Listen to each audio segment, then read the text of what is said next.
up here. And so we've really had the right gear on site and worked as swiftly as possible to bring all of the capabilities that we had to bear to this search and rescue effort. And it was just a huge international and interagency effort to make this happen. So I'm really grateful for all of the responders that came out to support this and really search for the vessel. It is a difficult day for all of us, and it's especially difficult for the families, and our thoughts are with the families today. But this was an immense support, and we had the right gear on the bottom to find it. So thank you. Will you attempt to recover the bodies, we ask you, to make them completely recovered? Thank you so much, everyone, for attending this afternoon. All right, you've been watching a press conference right there with the Coast Guard, the Rear Admiral giving an update on the tragic news involving that Titanic submersible vehicle that has now been found in what they call the debris field near the Titanic. The update that they gave us is that it looked to be consistent with a catastrophic implosion. Officials saying that the area, the unforgiving environment on the ocean floor likely led to this, and that they could find the debris and pieces of that sub about 1,600 feet away from the bow of the Titanic. This is something that we've been fearing as we approached the morning hours when time essentially ran out for the 5 people on board that vehicle. About 90 plus hours worth of oxygen there, but now it appears it likely didn't matter. There was this catastrophic implosion that officials have been talking about. We're still waiting to get more details on all of that. But in the meantime, let's go ahead and bring in Gio Benitez, who's there in Halifax, Nova Scotia. Gio, you've been following this for days now. And frankly, behind the scenes, this was the concern that a lot of people have been talking about. Yeah, a lot of people feared this because when we looked at this and wondered, why can't we find this? After, with all the technology and everything that's out there and all of the crews, still they couldn't find this. That's what we worried about. What happened on Sunday? And now it appears that we are being led to believe that there was some sort of implosion as it was being lowered down to the Titanic. An hour, 45 minutes in, that's when they lost contact, and that is the area, they said, in which it's consistent with that lowering. And of course, as you approach those deeper levels, you're talking about an incredible amount of pressure, an incredible amount of stress that is going up against this ship as it's going down. And we're talking about 110 times the pressure of what is here above the surface. And so it's just really unforgiving when you're talking about that. And I think back to the warnings from a former employee back in 2018, who in court documents was talking about this non-destructive test that he wanted the company to go through. And he wanted that because he said that the carbon fiber, as it reached those levels, deeper and deeper, dive after dive, that it would create bigger and bigger cracks and eventually potentially lead to something like this. And that was part of this concern, Gio, that this was essentially an experimental vehicle. It was not certified by international bodies, so there was some concern over the materials that made it. But Gio, we're also hearing from the company, right? They're talking about the 5 people on board and the lives lost. That's right. They did release this statement here, and it says, we now believe that our CEO, Stockton Rush, Shahzada Dawood and his son, Suleiman Dawood, Hamish Harding, and P.H. Najoulet have sadly been lost. And I got to tell you, P.H. Najoulet, he is the foremost expert on the Titanic. They call him Mr. Titanic around the world. He is the person with the most experience down at the Titanic site and knew so much about it. So he would have been such an expert. And so when you look at him going down there in this vehicle, that says a lot. And we're looking at that. But P.H. Najoulet, a legendary explorer here. And so the company, of course, is saying that these men were true explorers who shared a distinct spirit of adventure and a deep passion for exploring and protecting the world's oceans. All right, Gio, thank you. Again, it was a remotely operated vehicle managed by the French that was able to discover this debris field, and it was first found about 1,600 feet off the bow of the Titanic. They found the nose cone outside of a pressure hull. Then they found a larger debris field And the first indication that there was that catastrophic event, they also found a second smaller debris field. And officials said as soon as they were able to analyze that and understand what it was that they were seeing, they then notified the families of the 5 people on board. We do have a very special guest joining us to help us understand more about all of this. Bob Ballard, a renowned oceanographer and explorer, is joining us right now. Bob, thank you so much. We truly appreciate it. I understand, obviously you were part of the mission that discovered the Titanic, and you've been down there, I'm being told, on about 150 dives to the wreckage. Just want to get your take on the news that we're hearing breaking right now. Well, I didn't make that many dives. I made the first 12 that were ever made on the Titanic, and then I went back with remotely operated vehicles last time in 2004. But yes, it's very tragic what happened. I know the people that passed away. I've known Stockton for 20 years, and I know this was his dream. So my heart goes out to he and his family and the families of all the people who lost loved ones. This tragic event more than likely took place on Sunday when they lost connection with the surface. More than likely, they, as they were experiencing difficulties, began to drop their weights and ascend to the surface. They never made it. So if you're on your way up and you're buoyant and you don't make it, it's a catastrophic implosion. And I don't think people can appreciate the amazing energy involved in the destructive process of an implosion. I explored the Thresher and the Scorpion, which were 2 U.S. submarines. In the case of the Scorpion, ended up at a similar depth, and it just takes and literally shreds everything. So it's extremely powerful, and then that's what they'll be doing right now. They're now below the circulation system of the ocean in that area, so they'll do a systematic mapping. Those ROVs can remain. I have one just like it, the one over my shoulder. Hercules is on my ship. In fact, you can see in the image, I'm in my command center. My ship's at sea right now. Unfortunately, we were unable to help because we're in the Pacific Ocean, but it's a very similar technology, and the beauty of these remotely operated vehicles is they can stay down days and days and days. So they'll be mapping all through the night and into the next day until they believe they've done 100% systematic coverage of the wreck site, and then the analysis of that database will start to tell the larger story.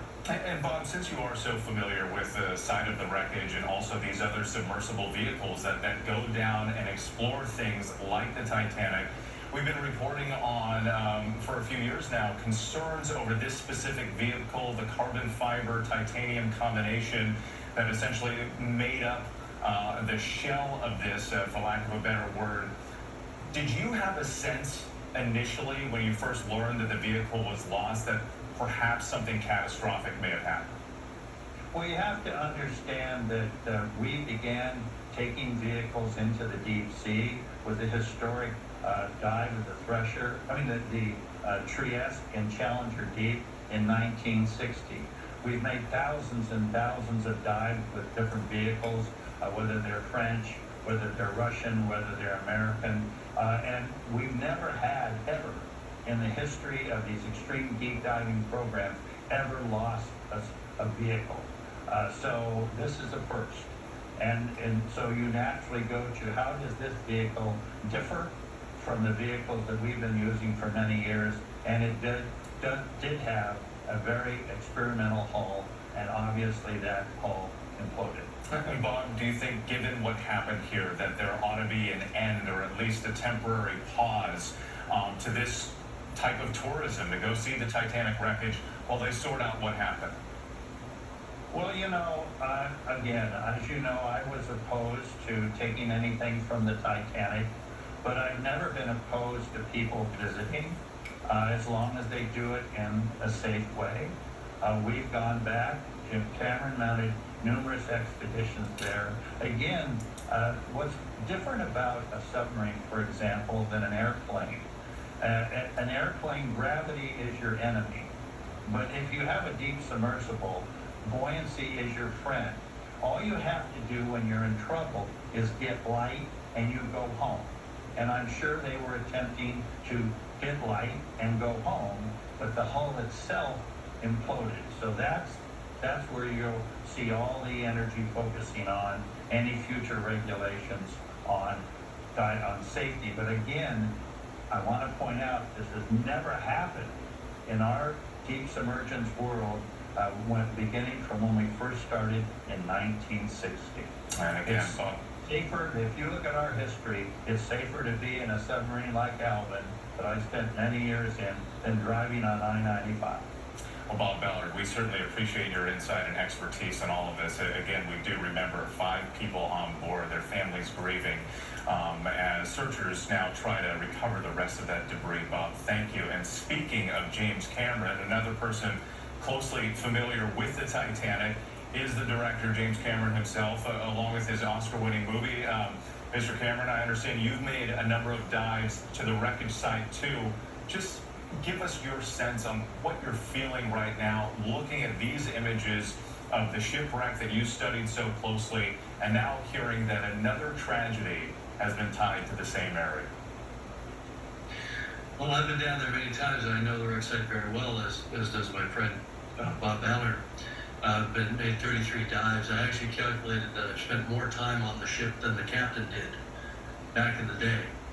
And of course, as a submersible designer myself, I designed and built a sub to go to the deepest place in the ocean, 3 times deeper than Titanic. So I understand the engineering problems associated with building this type of vehicle and all the safety protocols that you have to go through. And I think that what Bob said, as I was watching, is absolutely critical for people to really get the take-home message from this, from our effort here, is deep submergence diving is a mature art. From the early 60s, where there were a few accidents, nobody was killed in the deep submergence, until now, is more time than between Kitty Hawk and the flight of the first 747. So if we haven't improved over that period of time, we have improved drastically over that period of time. And the certification protocols that all other deep submergence vehicles, except this one, that carry passengers, especially paying passengers, all over the world in tropical waters, deep coral reefs, other wreck sites, and so on, the safety record is the gold standard, absolutely. Not only no fatalities, but no major incidents requiring all of these assets to converge to a site. Of course, that's the nightmare that we've all lived with, since all of us entered this field of deep exploration. We live with it in the back of our minds. But because implosion, as Bob described it, such a violent event, is first and foremost in our minds, the pressure boundary, which is what they call the hull of the sub that people go inside, is obviously first and foremost in our minds as engineers. And we spend so much time and energy on that. And we use all the computerized tools available today, finite element analysis. We worked on our sphere for our deep vehicle that went to the Challenger Deep for over 3 years, just in the computer, before we even made the thing. And then, of course, we pressure tested it over and over and over, and so on. So, this is a mature art, and many people in the community were very concerned about this sub.